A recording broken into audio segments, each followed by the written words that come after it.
Hello and good afternoon, everyone. Welcome. I thank you for making the time out of your busy schedules to attend this conversation about empathy, equity, and inclusion for autism and disability employment. With this event, we at Rangam are kicking off a weekly series every Thursday at 3 p.m. of talks, chats, talent showcases, job fairs, and events on LinkedIn, YouTube, Facebook, and Twitter handles that will highlight the need for greater representation of people with autism, neurodiversities, and other disabilities in the workplace, and the initiatives that are being undertaken by several of our global partners at Rangam and Rangam itself, along with our local partners in India. We wish you would all be able to join and encourage others to join these events and give voice to a segment of the society that is underrepresented in the workforce and the workplace. Having said that, it's introductions time. I am Chandramouli Dhara, Director of Social and Digital Marketing at Rangam, and an everyday learner of diversity and empathy. I'm also your host today. It is my pleasure to introduce our guests for today's chat. We have Nish Parikh, CEO and resident chief empathy advocate at Rangam, and Hetal Parikh, president, workforce strategist, and diversity champion of Rangam. They are both, obviously, they're both co-founders of Rangam and are big advocates of diversity and disability inclusion at the workplace. They have been recognized by many awards, but the latest being the one that they were featured by the staffing industry analysts, in the SIS Top 50 Diversity, Equity, Inclusion list for US and Canada. Having said that, I'd like to welcome you both, Hetal and Nish, to this show. Would you like to introduce yourself a little bit? Sure. First of all, actually, would you like to take? Thank you, Nish, and thank you, Dara, for this wonderful introduction. We are really excited to kickstart this incredible session, especially for Asia Pacific region, which is our home country. So I'm excited to share our experiences, our passion, I would say more than anything else, what our passion is, to really bring some incredible folks together that can provide some great insights and knowledge and expertise and share that with our community to make it a better world. Thank you, Dara, and thank you, Hetal. Yes, so we at Rangam, our mission is to promote employment for everyone inclusive of people with disabilities or all abilities and disabled veterans. And considering this mission, we have been building solutions in the area of workforce. I call this holistic workforce solutions for our customers. And part of that, we've been talking to experts and leaders and really looking forward for similar conversation, through this channel and partnering with experts and professionals from the staffing industry and the disability community in India and surrounding countries. So thank you, Dara, for the introduction and taking the lead on this initiative. Thank you very much. So let's get into this. So to start off, I'd like to ask Nish if he can answer a couple of questions, and then we'll go back and forth between you two. So that way, if there are views or counter views, we can have a healthier discussion and we can add more value to the discussion.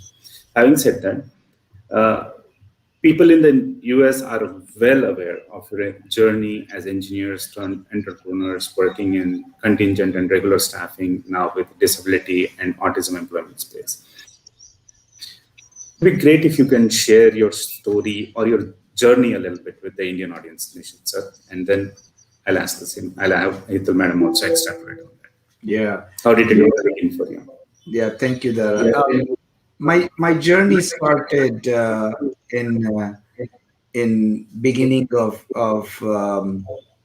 90s, where I came as a new immigrant to US and always wanted to do something as an entrepreneur from my background as a family. I'm hearing some echo, but I'll continue talking. I don't know if you are hearing that. Yeah, that's better.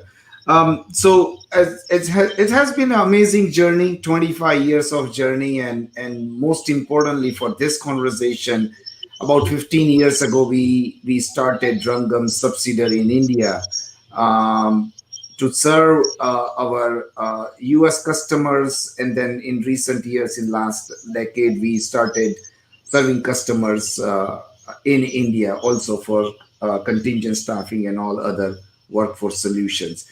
Um, but my and I'll let Hetal talk about her story. But from my side, always been passionate about the technology. So throughout this journey as an entrepreneur, as an engineer, even though working in the staffing industry, building workforce solutions, passion has been building the technology. And with a lot of successes and failures, been developing technology in 90s, late 90s. I built the technology for the e-commerce solution, which is now today's world we call Grubhub. At that time, we developed the technology leveraging facts based technology for home delivery for food and liquor.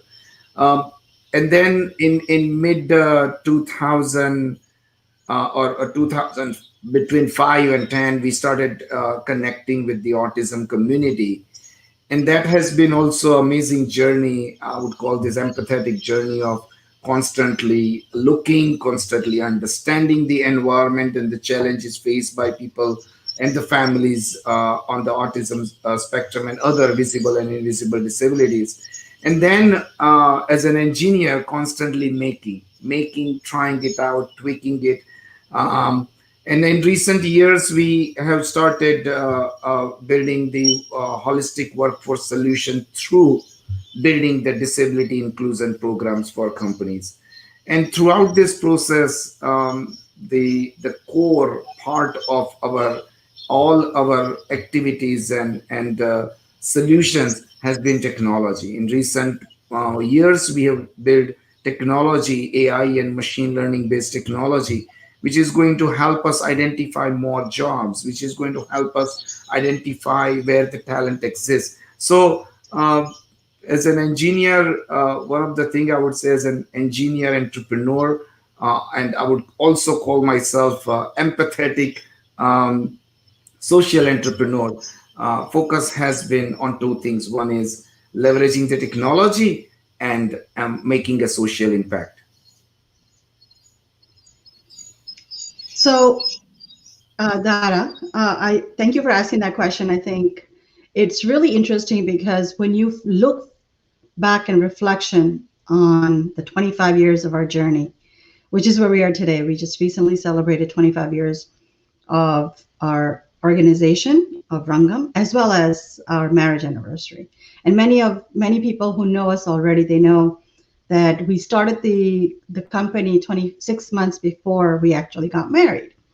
So when you look back, 25 years back, to say, who were we at the time, and what are we today, and how did we get here? And many people ask us that question. In my mind, I think that in our experience, what we have seen is the word empathy is understated. I think within our culture, within our society, it's embedded within our, I would say, within our culture, right? How we come together as a society. So if you think about opportunities, it comes in a sense where it comes naturally when you're going through certain areas of activities and you see some things that are not happening, and you have some ideas where you feel, wow, this could be done differently, and how can we make a difference? So immediately we would want to act upon that. And I go back to the roots of our heritage and our upbringing, and our parents in terms of what they have taught us, simple philosophy of living a quality of life. And that resonates with everything that we do as service. So at Rangam, our mission is to promote meaningful employment for everyone, and provide quality of life for the people that we support, the communities that we serve. And so it was very natural over the years to really, for us, we are very passionate about making a difference with the expertise that we have, which is technology. Both of us have engineering background. And so naturally, you're going to utilize the skills that you have that you can apply and learn and understand how can we create change and how can we be that catalyst of change that can impact the society globally. So over the years, we, as Nish said, we have learned a lot. We're constantly learning. We have failed in many areas, but I always feel the word failure is a very understated. It's almost like a perception, right? It's an objective that you thought you were looking to achieve, but may possibly be something else. And in our Indian community and culture, they always say, right, when one door closes, another opens. So it's all about how you're going to look at life and how are you going to look at opportunities that are in your horizon, and how are you going to pursue, and with perseverance, with resilience, with agility, and bringing the right community together. So one of the things that I've learned from Nish, as well as from some of the leaders within our organizations, including Dara yourselves, we're very proud to have you as part of our ecosystem for, I would say, many years. And I think you've seen Nish and Hetal grow exponentially over the years. But I would say what we have learned is how do we tap into the community, the society, organizations, affiliations, expertise, and how do we bring them together to collaborate and communicate for the greater good and the success. So then it really falls back into what are your objectives and how are you going to define success? And in my mind, small milestones, certain key milestones, if you think you have just made a leap into certain key small pieces of your big journey that might be ahead of you, that's a success. That's I would say that continues to fuel us and create that happiness that continues to motivate us to keep on going, because there's a lot of work that needs to be done. So we have today, I would say, yes, we may be known as one of the national leader in the disability workforce solutions space. And I always like to say that disability isn't true form of diversity, right? So there's a lot of buzz around the world, around the globe, around diversity, equity, and inclusion. But how can we continuously keep thinking about tapping into that underrepresented talent, and together, what can we do? Thank you so much. I'd like to say thank you for complimenting me, but apart from that, there are a lot of takeaways in that little thought that you, Hetal ma'am, as well as Nish put together to tell. But what I feel is small steps are what will take us towards our goal. There are a lot of organizations that are actually trying to do this, but none are trying to do it as part of their mission. And I feel very proud to be associated with Rangam that actually puts into practice what it talks, and it basically walks the talk. So having said that, I'd like to now, since we already touched the point of being from you both being from India and the Indian culture, do you think empathy comes naturally to us for being from a culture that actually preaches and actually makes youngsters practice empathy? It comes naturally to us. I'd like Hetal ma'am to answer that question first.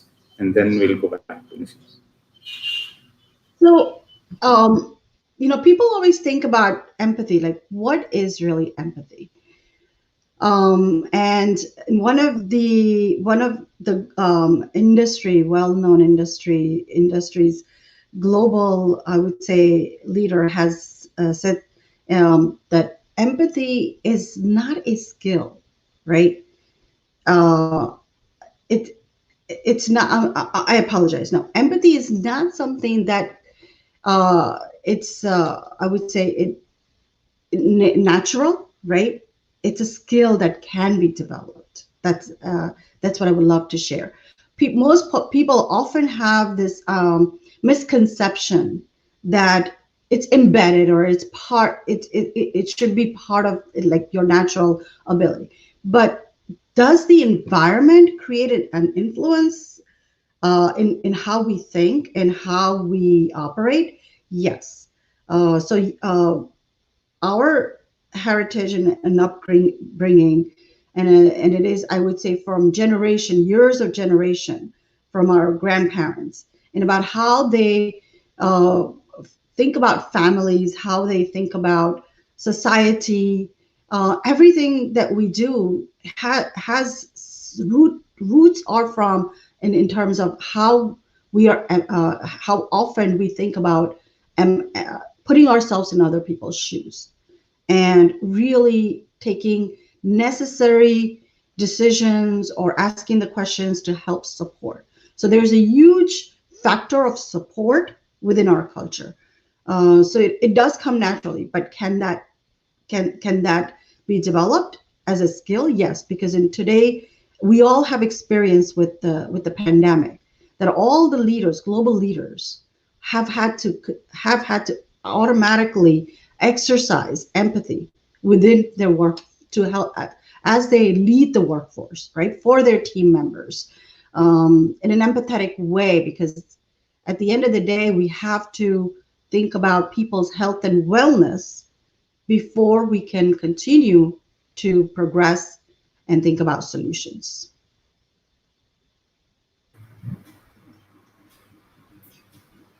You're on mute.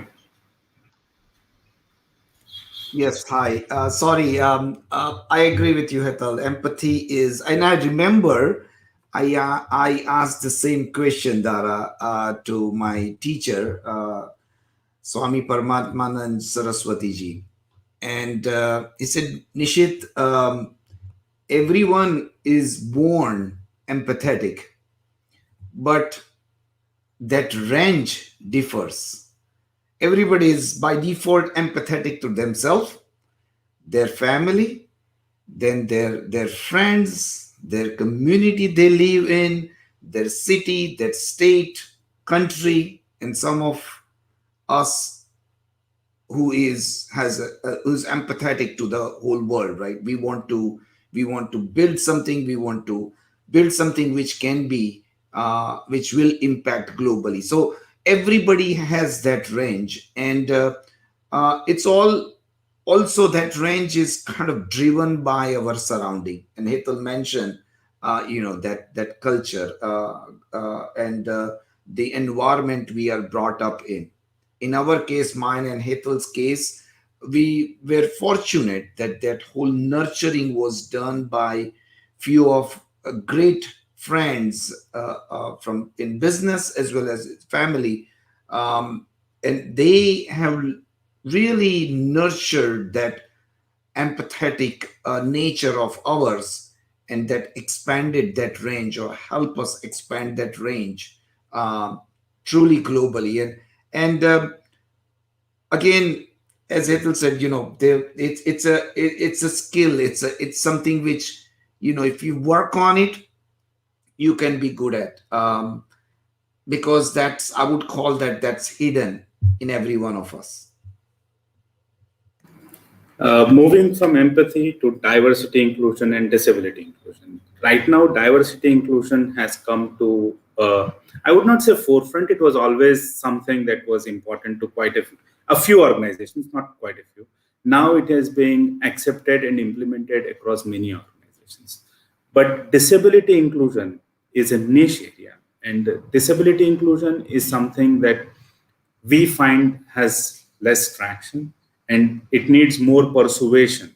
And specifically in case of Rangam, when we are talking about disability, to start with, we are talking about people with autism or individuals with autism and neurodiversities and all other disabilities too. What do you think is how do you feel about diversity and disability inclusion landscape in Indian context? Do you have any views, Nishit sir? And then we'll go back to Hetal with the same question.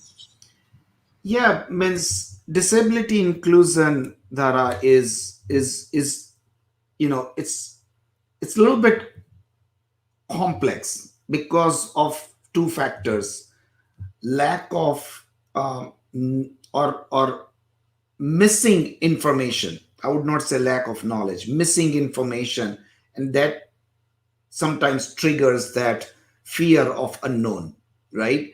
And once we take care of that, then it becomes part of our processes and systems.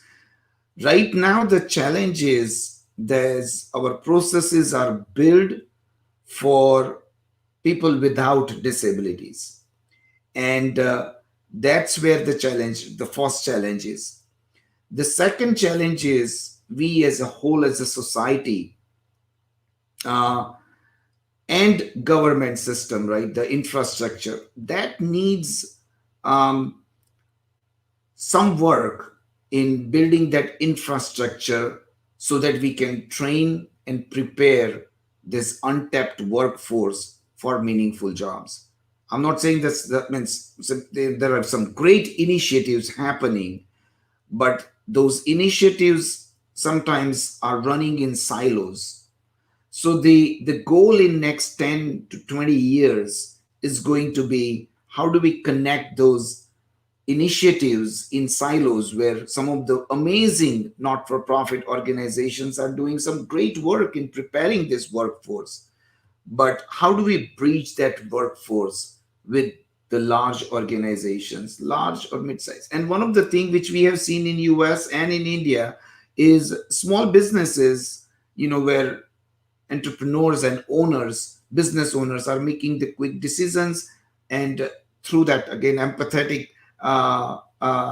nature, they are bringing in and helping people with disabilities. But when it comes to large organization, that is also we have started seeing, and we there are some great organizations who is now in putting dedicated efforts in building these programs. But the the the challenges are in twofold. One is, to summarize, one is hiring practices, and then one is the infrastructure to build this untapped talent and prepare them for work. So these are the two things which we all need to work and figure out.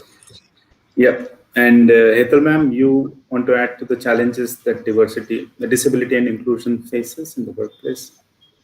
First and foremost, I think it's about awareness. So we have to be aware that considering a differently abled, diverse talent, we have to be intentional about how are we being inclusive within our practices of hiring models.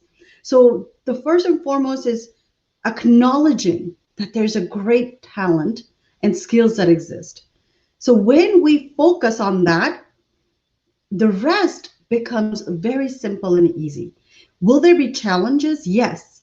But if you have the right mindset initially, and that's where we think about empathy, right? And that's where we talk about empathy and compassion. If you have the right mindset initially, then you have the ability to be able to be open to understanding. And that is another key, I would say, understanding to learn what are the challenges, what are the barriers, and how do I, as a leader within the workforce or within the organization, understand to adopt and incorporate the changes. And the key is really in our models of attracting the talent, hiring the talent, and really retention of the talent. So there's a large number of folks that may already be employed, but are they feeling comfortable enough to self-disclose? Are they feeling comfortable enough to know that their organization is going to be able to provide them with the right access, right accommodation, and the right environment where they can bring their authentic self? So to answer your question, once you have all those awareness, the rest of the journey becomes easy. And would in the regions of Asia Pacific region, how difficult would that be to incorporate that? I would say not very difficult, because it is in today's world as we speak already, right? And I always relate everything to the pandemic. There's a great push around diversity, and we want to ask ourselves the question: why? Why is everyone talking about diversity, equity, and inclusion? It is because in the world today, we have come together to really learn to understand one another globally. Number one, right? In order for us to learn and understand one another, and we recognize and acknowledge that every individual is different, and how are we going to create that level playing field for everyone to feel supported? How are we going to create that environment so that everyone feels they have a voice to speak up and have that inclusive working environment? And what is the reason people are talking about DE&I? Is because everyone has acknowledged and understood that it helps to bring in innovation. It helps to bring in different perspective to help support not only their customers, their overall company's objective, but also they understand that there is a socioeconomic impact, right, in doing this. So there's a lot of great push, and organizations and corporations are stepping up to say we have a responsibility to the community.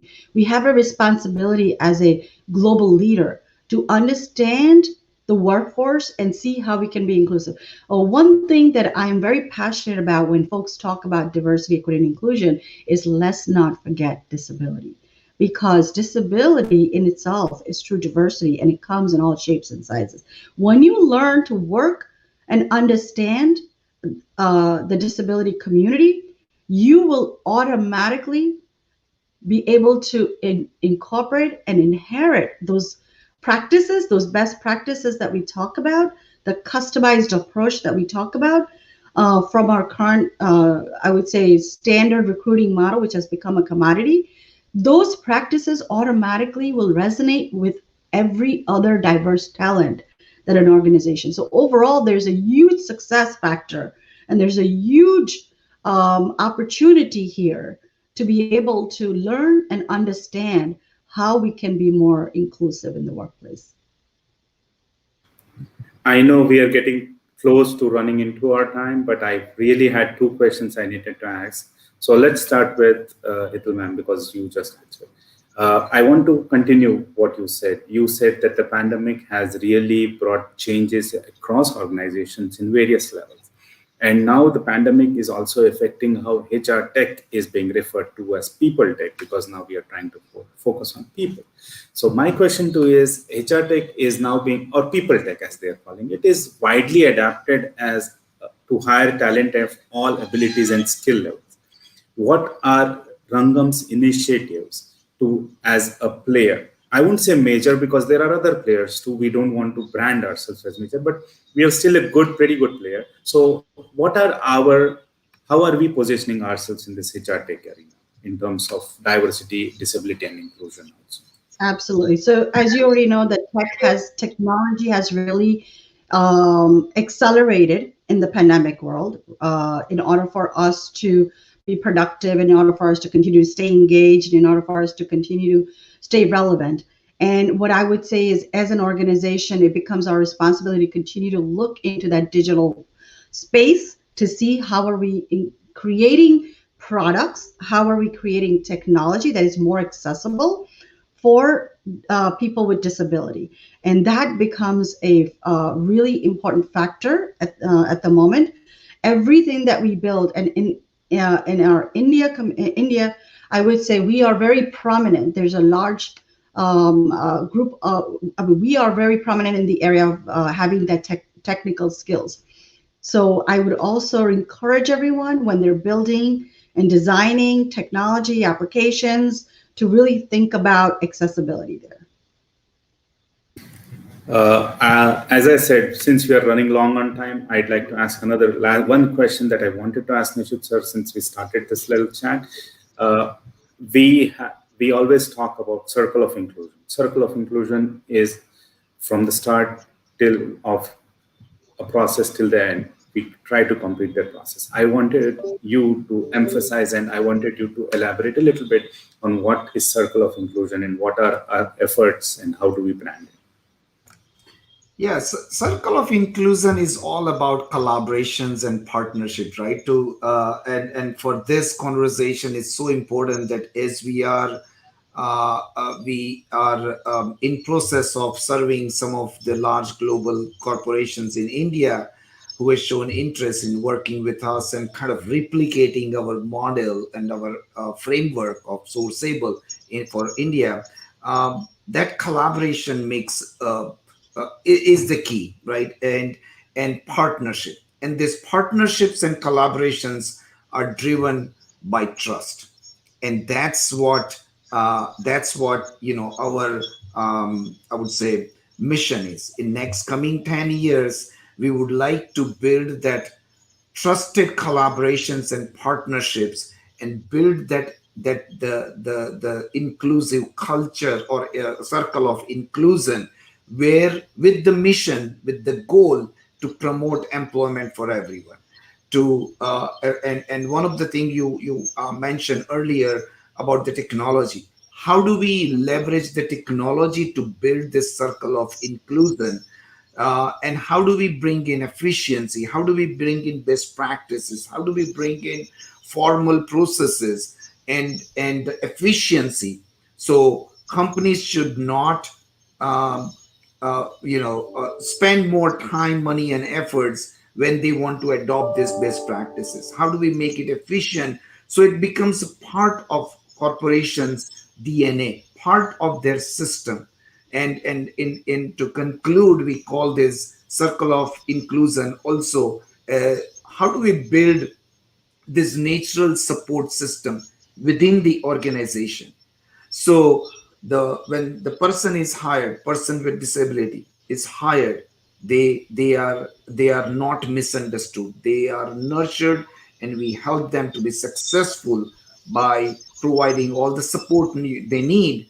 And we really build this equitable environment, empathetic, equitable environment where they are given an equal opportunity to be successful.